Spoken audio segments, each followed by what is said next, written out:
চট্টগ্রাম সরকারি city college ক্যাম্পাসে শিক্ষার্থীদের ওপর হামলাকারীদের বিরুদ্ধে ব্যবস্থা নেওয়ার দাবি জানিয়েছে কেন্দ্রীয় ছাত্রদল।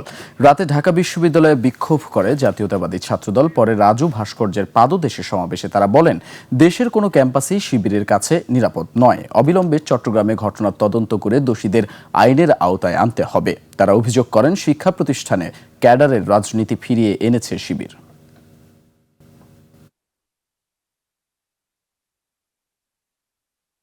আপনারা গুপ্ত থেকে সেই ছাত্রলীগের মধ্যে যেমন গুপ্ত থেকে ছিলেন, এই সময়ও গুপ্ত থেকে যদি আপনারা দুষ্কৃতিমূলক কাজ করতে চান, আমরা মুখ বুজে বসে থাকবো না। বাংলাদেশ জাতীয়তাবাদী ছাত্রদল ছাত্র শিবিরের যদি বিরুদ্ধে কোনো বাক্য যদি লিখেও থাকে, যদি তারা মনে করে, তাহলে তারা পাল্টা আরেকটি দেওয়াল লিখন লিখতে পারত।